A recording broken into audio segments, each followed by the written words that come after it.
Before we get back to the episode, if you're listening on Spotify, please take a moment to tap 5 stars. It's one of the easiest ways to support Forensic Tales and helps the show reach new listeners. Thank you so much for being here. Hi, Forensic Tales listeners. This week, I'm doing something that I have never done on the show before. I want to tell you the complete story, the facts, the theories, and the forensic science of the case. And then, I want you to decide what you think really happened. It's a 2011 case that has been officially ruled as a suicide. But there are so many people out there, including the victim's family and close friends, that believe this is no suicide. The story has been featured on a number of investigative true crime shows over the years, including a recent 2019 TV miniseries called Death at the Mansion. Experts in the field of forensic science have been able to reconstruct the scene, with many experts coming to very different conclusions based on the forensic evidence. Hear the story, learn the facts, consider the theories, explore the forensic evidence, and then you become the expert. You decide what you think really happened. This week on Forensic Tales, we discuss the death of Rebecca Zahau. We will go through all the forensic evidence in the case, and you can decide for yourself. Was this a tragic suicide? Or was it something far more sinister?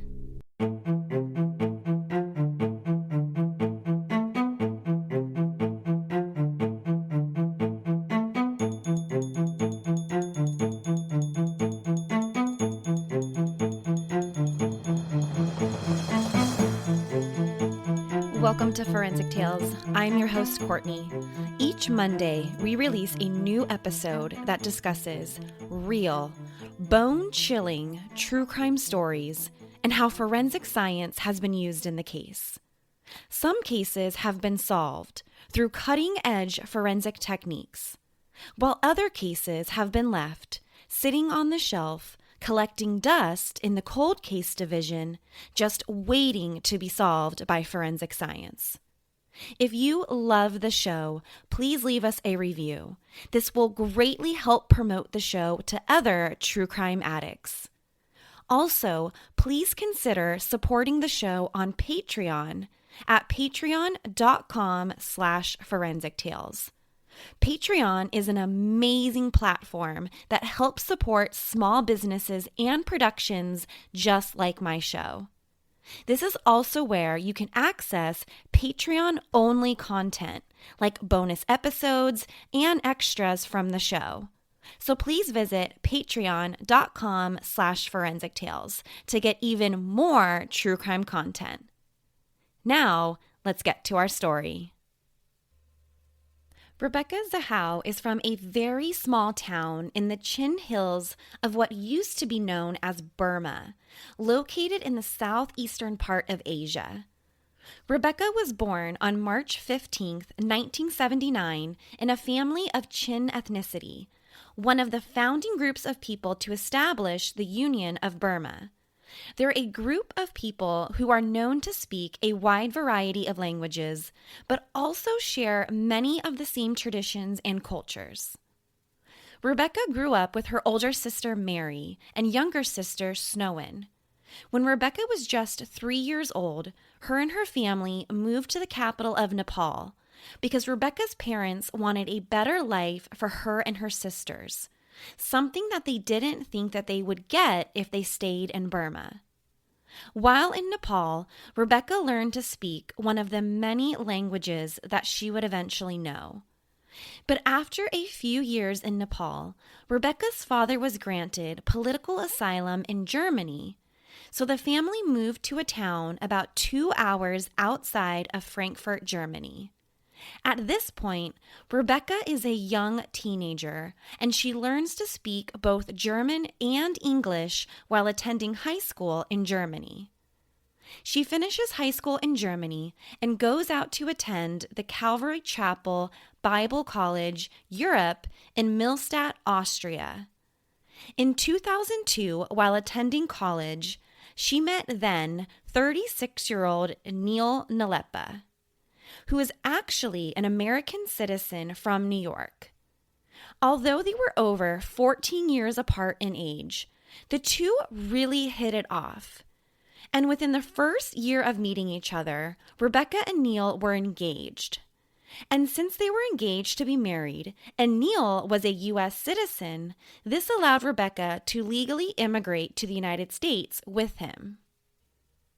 Rebecca and Neil married in 2002 in Long Island, New York.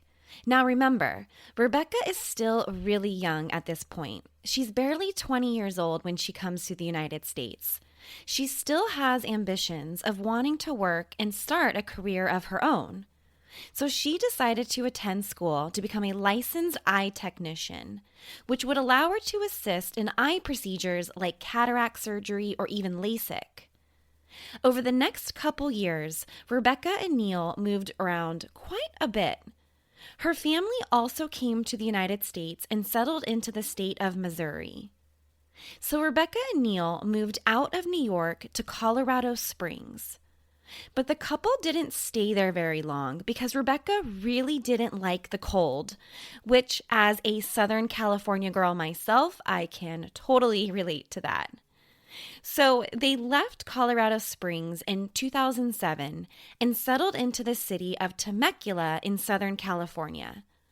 And while in Southern California, right near San Diego, Neil started working as a carpenter. But just like Colorado Springs, their time in Southern California really didn't last very long. Rebecca and Neil left Temecula, California, and headed out east, where they eventually settled into Phoenix, Arizona. While living in Phoenix, Neil decided to go back to school to finish his nursing degree, and Rebecca found work at a local eye clinic, where she could really use her skills and talents. But by the year 2008, after 9 years together, the marriage between Rebecca and Neil started to fall apart. The couple grew distant from one another and eventually decided to file for divorce. A couple months after Rebecca and Neil filed for divorce after 9 years together, Rebecca met Jonah Shacknai. Jonah Shacknai was the CEO of Metis Pharmaceutical, a medical cosmetic company based in Bridgewater, New Jersey. Jonah also served as a chief aide to the U.S. House of Representatives Committee for Public Health. Jonah was actually the 9th highest paid CEO in the state of Arizona. Reports indicate that Jonah was making a pretty nice salary of about $6.4 million in the year 2010. So by all accounts, Jonah Shacknai was an extremely successful businessman, and to Rebecca, probably seemed like a match made in heaven. Jonah Shacknai was significantly older than Rebecca when the two first met. In fact, he was about 22 years her senior. And at the time Rebecca and Jonah met and started dating, Jonah was actually recently separated from his second wife, Dina, who he shared a son with named Max.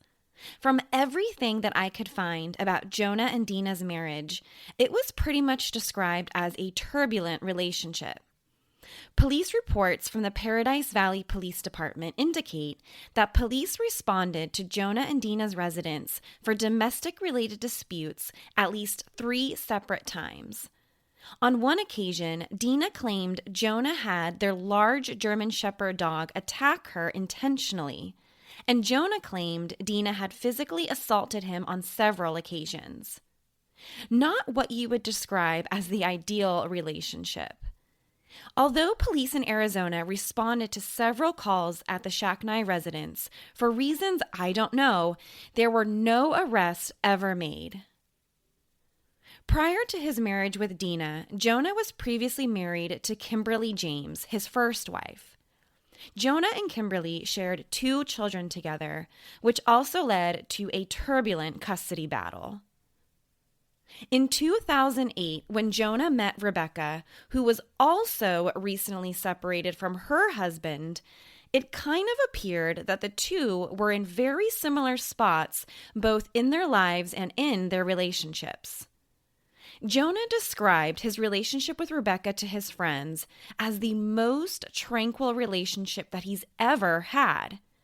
Their relationship was so much different than the turbulent relationship he had with his second wife, Dina. And for Rebecca, she described her relationship with Jonah as the fairy tale ending to her story. Now, of course, there were friends of Jonah who questioned Rebecca's intentions with him. Remember, Jonah was over 20 years older than her. He was a multi-millionaire pharmaceutical CEO. So I can understand how on the outside looking in, how things might appear in the relationship. But that really wasn't the case here with Rebecca and Jonah. The couple were both super happy together, and they were both super into living a active, healthy lifestyle, and they were both described as both kind of being health nuts. Rebecca didn't drink a sip of alcohol, she didn't smoke, and you really couldn't even force her to eat fast food. Although Rebecca described her relationship with Jonah as her fairy tale ending to things weren't exactly perfect, right? A few months after Rebecca and Jonah met, in August 2009, the upbeat and active Rebecca was actually arrested for shoplifting after she stole about $1,000 worth of jewelry from a Macy's in Phoenix, Arizona. When police detained Rebecca, she told them that she just totally forgot that she had the jewelry in her bag because she was on a phone call that caught her completely off guard. So her explanation to things was that she just simply forgot that she had the jewelry when she walked out of the Macy's because she was just so distracted by the phone call. And Rebecca basically got a slap on the wrist for the shoplifting incident, and she had to pay about $500 in court fees and had to complete this shoplifter diversion course offered by the court. The whole thing just seemed to be completely out of character for Rebecca. Because prior to this incident in August 2009, she had never even made a single contact with police, and she never had any contact since then. There are reports from some of Rebecca's friends that around this same time, Rebecca appeared to be losing some weight, and she appeared to be super stressed out all the time, and she wasn't exercising as much as she used to.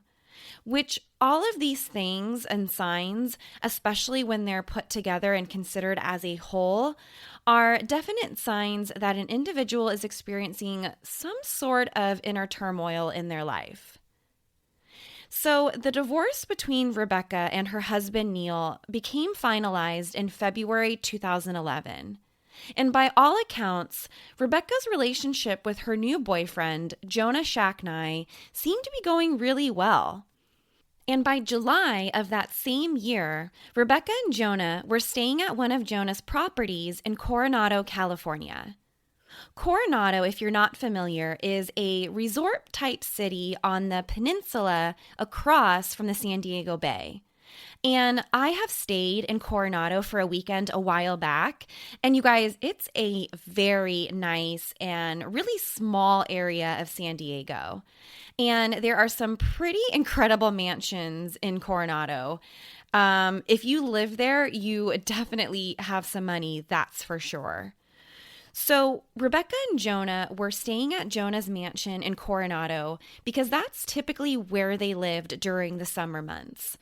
And I can't blame them. The weather would have been absolutely incredible. It's super close to the water. It's a perfect place to spend the summer. The mansion that Jonah and Rebecca were staying in was a 27-room house facing the Pacific Ocean. And Jonah bought the property for a little over $12 million in 2007. On July 8th, 2011, Jonah Shacknai called up one of his super close friends, George Kopp, and the two of them were actually congressional aides around the same time together. Jonah reportedly told George that he was just spending the summer afternoon kicking around a soccer ball with his sons, Max and Ethan, and he told his friend how his daughter, Gabby, was preparing for her upcoming volunteer trip to Africa in August. George reported that his friend Jonah seemed really happy, that he was having the absolutely perfect day with his kids and with his girlfriend, Rebecca Zahau. 3 days later, on Monday, August 11th, 2011, Jonah Shacknai drove his 6-year-old son, Max, 13-year-old Ethan, and 14-year-old Gabby to the San Diego airport. And this is because Ethan and Gabby, the children that Jonah shared with his first wife, were going to Arizona to stay with their mother for a little bit. After dropping off his 2 older children, Jonah drove back to his Coronado mansion with 6-year-old Max. Jonah and Max had plans to go to the San Diego Zoo later on that afternoon. But Jonah decided that he wanted to get in a quick workout at the Hollywood Fitness gym that was only about a few blocks away from the mansion. So Jonah went off to the gym, and Rebecca stayed at the mansion with her 16-year-old sister, Zena, who was staying in town visiting. Rebecca and Zena stayed behind to watch 6-year-old Max at the house. Shortly after Jonah left for the gym, Max was upstairs playing by himself on the 2nd floor. Now, you guys, full disclosure, what happens next is not exactly clear, and even to this day, but reports indicate that Max was either kicking around a soccer ball or he was upstairs riding his scooter, both of which he was known to do. But whatever he was doing that afternoon, Max tripped over something. And again, this part is not exactly clear. He may have tripped over the family's puppy, or he tripped over something else. But whatever Max tripped over, it caused him to catapult himself over the guardrail to the U-shaped stairwell that was inside the house. And once Max was catapulted over the guardrail, he tried to save himself by grabbing on to a large chandelier that hung over the middle section of the entryway and was located in between the U-shaped stairwell. From the weight pulling down, the chandelier broke loose from the ceiling and came crashing down to the 1st floor. Along with the chandelier, 6-year-old Max came crashing down head first into the 1st floor tile. Rebecca, who was in the 1st floor bathroom at the time, heard the loud crash and came running out to see what happened. And this is where she discovered her boyfriend, Jonah's son, lying on the floor covered by the chandelier. Rebecca screamed for her teenage sister Zena to call 911. Rebecca began performing CPR on Max until paramedics would arrive. And according to 911 records, the 911 call was logged at 10:10 a.m. And dispatchers described having a really hard time understanding Zena. It was clear to dispatchers that the caller was in complete shock and had a really hard time describing where the house was located. But luckily, paramedics were able to respond and get to the mansion by 10:12 a.m. And once paramedics arrive at the mansion, Max is not breathing and he's completely unresponsive. While paramedics work on reviving Max, Rebecca calls her boyfriend Jonah, who was still at the gym just a few blocks away. Jonah answers, which isn't something that he typically does while he's at the gym, and he rushes back to the beachside mansion. Jonah made it home just as Max was being loaded into the ambulance to be transported to the hospital. The 6-year-old was rushed to Rady Children's Hospital, the largest children's hospital in all of California. And from the beginning, it wasn't looking too good for Max. He had suffered massive head trauma, and he had to be placed under a medically induced coma shortly after arriving at the hospital. During a time of tragedy and chaos like this, there's a lot of things going on, and people are coming and going from the hospital, and there's just a lot of moving parts. Max's mom and Jonah's ex-wife Dina arrived shortly after, and there was just so much going on. No one was sure if Max was even going to survive the accident. The following day, on July 12th, Rebecca dropped off her teenage sister Zena at the airport because she was going to get on a flight back to Missouri, where the rest of Rebecca's family lived. After she dropped off her sister, it was arranged for Rebecca to stay at the airport because Jonah's brother Adam was supposed to be arriving in San Diego to be with the family and help out in any way possible. Again, no one was sure if Max was going to live or not. That night, Rebecca, Jonah, and his brother Adam all had dinner together. And I can't even imagine what they would have been able to say to one another. But after dinner, Jonah goes back to the hospital to be with his ex-wife Dina and continue to pray by Max's hospital bed that he's going to be able to pull through. While Jonah is at the hospital, Rebecca stays behind in the Coronado mansion with Jonah's brother Adam. Obviously, it's been an extremely long and exhausting last 36 hours or so for everybody. So Rebecca and Adam kind of just say their goodbyes to each other. Adam goes to the guest house where he's staying, and Rebecca goes to her bedroom. There's not really much discussion or conversation between them, which is totally understandable when they're both trying to understand and really come to terms with the idea that Max most likely won't survive the accident. So the two of them go their separate ways in the mansion and call it a night. The following morning, so this is now July 13th, at approximately 6:30 a.m., Jonah's brother Adam, who flew in the following day and was staying in the mansion's guest house, came out of the house and saw Rebecca hanging by her neck from the second floor balcony. Rebecca was completely nude, except for a turquoise long-sleeve shirt that had been wrapped around her head with the sleeves double knotted and stuffed inside her mouth.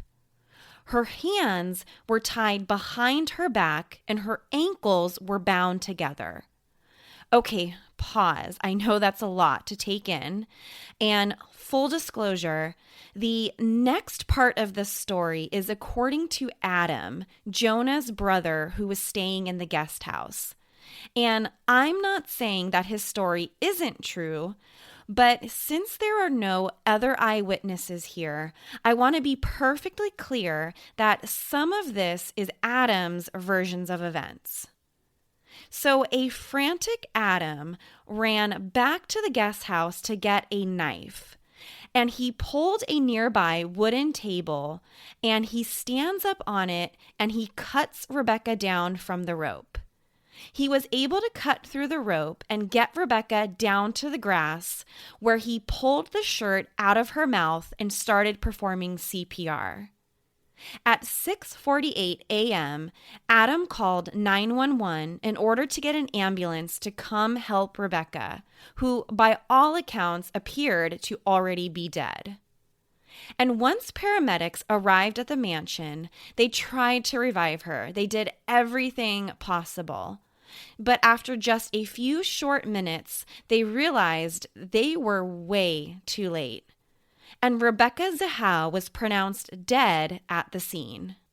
A resort town like Coronado has never seen a case like this. So the Coronado Police Department contacted the San Diego Sheriff's Department Homicide Unit to get a little bit of help in the case. And it wasn't immediately clear to first responders what exactly happened inside that beachfront mansion. Although Rebecca was found hanging in an apparent suicide, how could they explain that her hands and ankles were bound?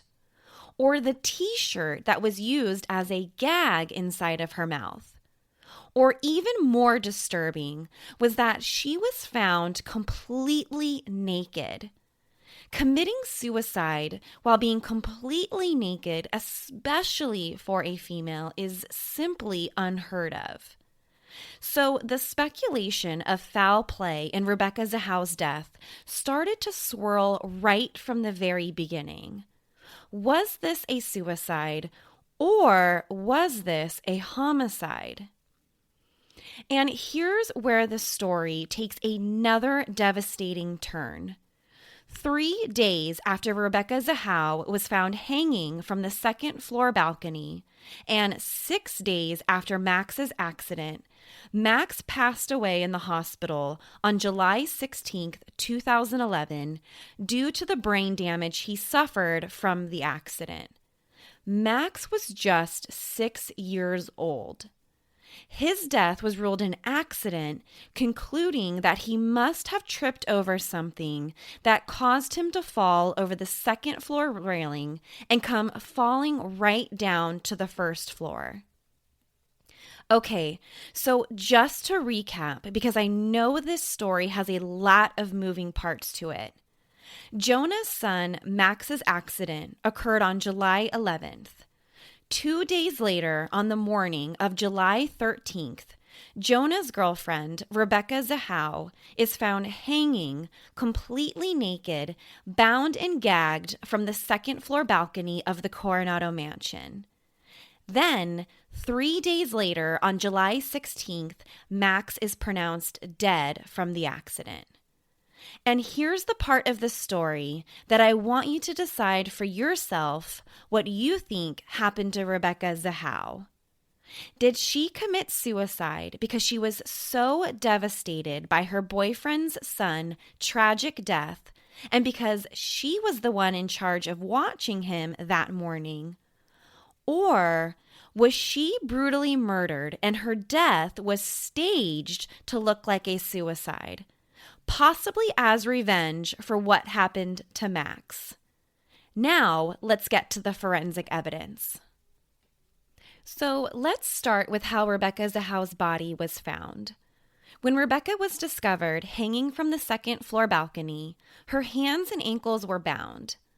Rebecca's hands were tied behind her back in an overhand clove hitch knot, a pretty intricate style knot. If someone told me to tie my hands in a clove hitch knot style, I would have no idea what they're talking about. So I will post pictures to forensictales.com of the knots so that you guys can get a better idea of what they looked like. A similar style knot was used to tie Rebecca's ankles together. Rebecca also had a turquoise-colored t-shirt that was used as a gag found inside of her mouth.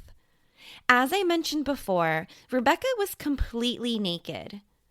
On her body, black paint was discovered on her breasts, almost as if they were pinched. But no black paint was found on her hands or palms to suggest that she pinched herself with the black paint. The rope around her neck was tied to a bed in the second floor bedroom.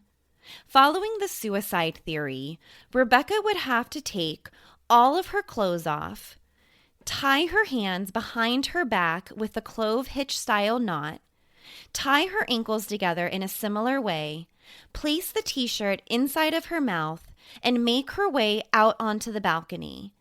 Get herself up a couple feet and then tip herself off of the balcony rail. At Rebecca's autopsy, the medical examiner found 4 instances of head trauma.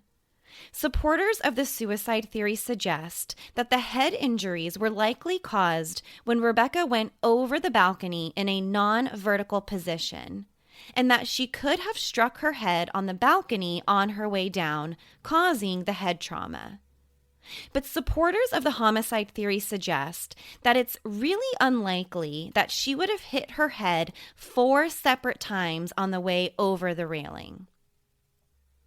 There's also been a lot of questions about the injuries to Rebecca's neck, specifically whether or not the injuries found on her neck are consistent with a long drop hanging. A long drop hanging typically results in a lot of trauma to the neck. And it's even possible that with a long drop hanging, the individual can suffer a broken neck and even internal or external decapitation. These injuries can occur when someone has dropped from just 9 to 10 feet, which is a lot shorter than the distance Rebecca's body would have been dropped. But the injuries to Rebecca's neck were far less severe. The medical examiner only noticed a broken hyoid bone, and that's it. Supporters of the homicide theory argue that a broken hyoid is far more consistent with manual strangulation than it is with hangings. In fact, breaking a hyoid is not an easy thing to do with just a ligature around someone's neck. According to a number of medical examiners, a broken hyoid in hangings is extremely rare. Important forensic evidence was also discovered in the bedroom where Rebecca Zahau was found hanging from. A message had been painted in black paint on the door leading to the balcony. The message read, quote, "She saved him, can you save her?" End quote. The tube of black paint used to write the message was also found in the bedroom, and according to the San Diego Sheriff's Department, had Rebecca's fingerprint on the cap. Remember, black paint was also found around Rebecca's breasts, but no black paint was found on either her hands or her palms. Rebecca did have a history of painting as one of her hobbies. But Rebecca's family has insisted that the handwriting used to paint the message on the door does not match her handwriting and doesn't appear to be something that she would have written. Investigators recovered 2 knives in the bedroom where Rebecca was found hanging. And just a warning here, this next part is a little graphic. But one of the knives in the bedroom was covered in Rebecca's menstrual blood. Rebecca's blood was found on all 4 sides of the knife's handle, and the blood that was found was identified as menstrual fluid, opening up the possibility that Rebecca may have been sexually assaulted before her death, which would certainly rule out any theory of suicide. If Rebecca was sexually assaulted before her death, as possible evidenced by the discovery of her menstrual blood on the handle of the knife, it's really unlikely that she committed suicide. Rebecca's fingerprints weren't the only prints discovered on the knife. Police investigators also recovered DNA from 2 different people on that knife. But the DNA sample had an insufficient amount of DNA to complete any type of DNA comparisons. This suggests that at least one other person besides Rebecca touched and handled the knife before her death. The San Diego Sheriff's Department has claimed that Rebecca was not sexually assaulted and claimed that the menstrual fluid could have been left on the knife handle in other ways.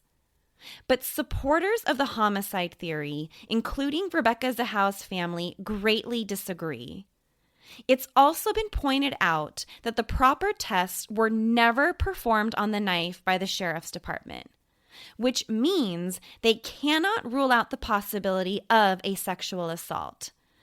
I, for one, cannot come to a conclusion in my head, no matter how many times I've thought about this, as to how her menstrual fluid would have been on the knife's handle without considering the possibility of a sexual assault sometime prior to her death. A forensic search of Rebecca Zahau's cell phone was done shortly after her death. The search revealed that from approximately 8 p.m. until 10 p.m. the night before the discovery of her body, Rebecca had texted with her older sister Mary. And at 10:48 p.m., Rebecca received a text message from Nina Romero, who was the twin sister of Jonah's ex-wife Dina. Nina texted Rebecca because she wanted to stop by the mansion to talk about Max's accident. Remember, Rebecca and her young teenage sister were the only two people inside the mansion when the accident happened. But Rebecca never responded back to that text message. And there's no activity on Rebecca's cell phone until 12:50 a.m., when Rebecca checked her voicemail. Records indicate that she listened to at least one voice message, but deleted it afterwards. So police were unable to recover exactly what the voice message said. And that was the last known time that Rebecca used her cell phone before her body was discovered around 6:30 a.m. Supporters of the homicide theory have argued that the way in which Rebecca hung herself is just not consistent with female suicides. Rebecca hung herself completely nude while on her menstrual cycle for basically the entire world to see. This is a very public and very unusual way to commit suicide. She would have known that her family, her very own parents, her friends would have all seen her this way. Which, speaking from a female's perspective, this just seems like such an unusual and such a humiliating way to commit suicide. I couldn't even imagine any woman doing something like this in such a degrading way to themselves. So for me, personally speaking, I just don't understand this aspect of her death. The way Rebecca was found is extremely humiliating, male or female. And what we know about sexual assaults and sex crimes suggest that perpetrators of sex crimes like to punish their victims and they like to humiliate them, which is consistent with what we see in the case of Rebecca Zahau.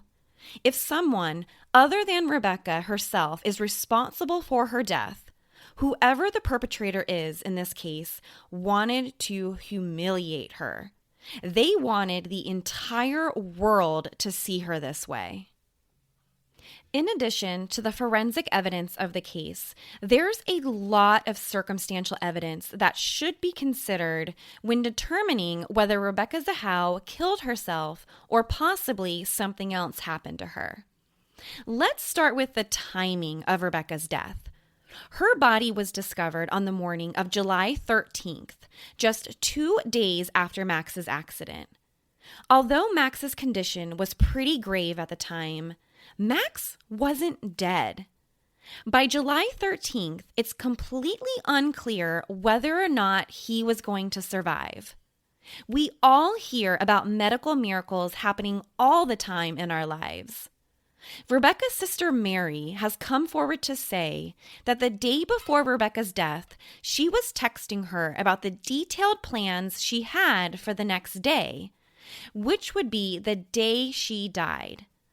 Rebecca told her sister she wanted to take things to the hospital and that she was going to fix Jonas something to eat.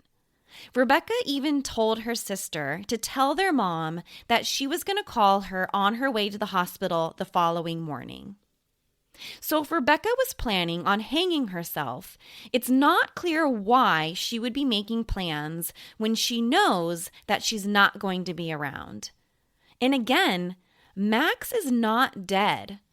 Of course, She must have been devastated over what happened to him, and I'm sure she felt some sort of guilt because she was the one in charge of watching him that day. But I just don't know if she would have killed herself 3 days before Max was officially pronounced dead from the accident. I guess if she had hung herself after Max was pronounced dead, maybe the timeline would fit a little bit better in the eyes of Rebecca's family and the supporters of a homicide theory. Rebecca Zahau's death was officially ruled a suicide by the San Diego Sheriff's Department. Since then, Rebecca's family has continued to fight for her case to be ruled a homicide. Those who believe Rebecca killed herself believe it's because of the guilt and the sadness she felt from Max's accident. Investigators have reconstructed the scene in which they demonstrate how someone could easily tie the knots on their ankles and on their wrist. They also demonstrate how after being bound, one could tip themselves over a balcony railing. Is it difficult? Yes, but possible. They believe the message wrote in black paint on the door was meant to be Rebecca's suicide note. The message read, "She saved him, can you save her?" Possibly referring to Max's accident and her suicide. The explanation as to why Rebecca decided to hang herself completely nude isn't known. Although it's extremely rare, research has shown that naked hangings aren't unheard of. As to the idea that a sexual assault may have taken place sometime before her death, based on the blood found on the knife handle, the San Diego Sheriff's Department has claimed no sexual assault took place.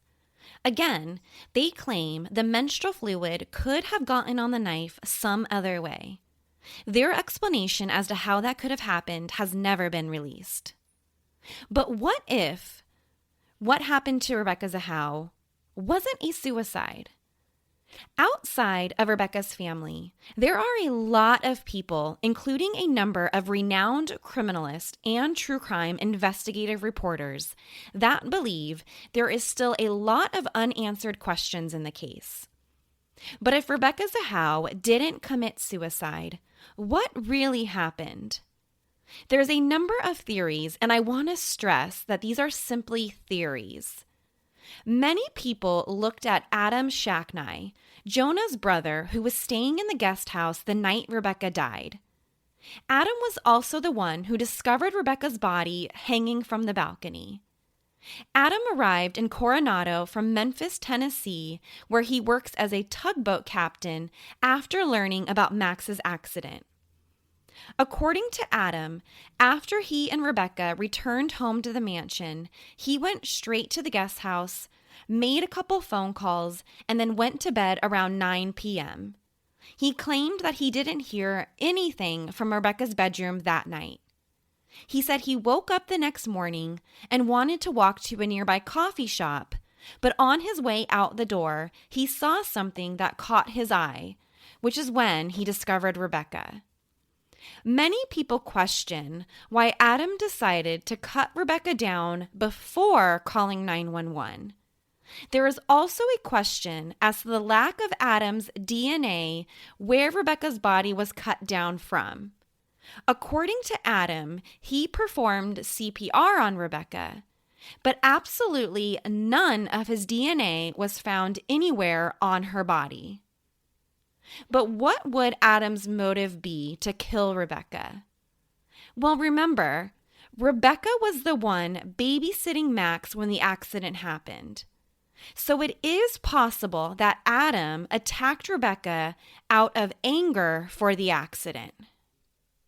Let's also look at the possibility of the sexual assault. There's enough forensic evidence that points to the possibility that Rebecca was sexually assaulted before her death.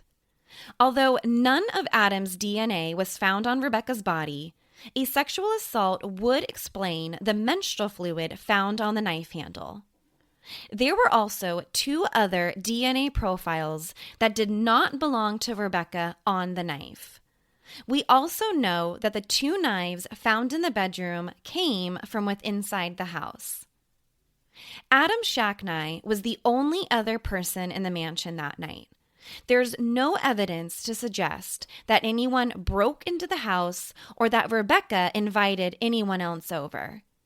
Believing that Adam could have the motive to kill her and stage it as a suicide leaves him the only person that could have done it. Let's look at the reality. Rebecca was Jonah's girlfriend, who was over 20 years younger than him. She was the one in charge of keeping an eye on Max that day. And it's possible to say that she's the one responsible for letting the accident happen. That she wasn't watching him as closely as she should have been. And now, 6-year-old Max is in the hospital dying. Certainly, that can be seen as a potential motive to kill Rebecca Zahau. So, are you leaning more towards suicide or homicide? Well, we know that the San Diego Sheriff's Department ruled Rebecca Zahau's case a suicide. But this didn't stop the Zahau family from filing a civil case against Adam Shacknai for her death. The Zahau family filed a civil suit against Adam Shacknai for the wrongful death of Rebecca Zahau. Their lawyers presented all the evidence that pointed to the case being a homicide and not a suicide. Their lawyers argued that Adam certainly had the motive to kill Rebecca and that he staged it to look like a suicide. Well, despite the coroner's finding that it was a suicide, a civil jury actually found Adam Shacknai liable for Rebecca Zahau's death. The civil jury awarded Rebecca's mother more than $5 million in damages for her death. But Adam Shacknai didn't accept responsibility for Rebecca's murder, and he filed an appeal to the civil judgment. From the beginning, Adam has claimed his innocence in the case, siding with the coroner's findings that she killed herself. So after Adam Shacknai submitted his appeal to the civil judgment that ruled him liable for Rebecca's death, the attorneys for the Zahau family came forward requesting that the case be dismissed. Yes, dismissed.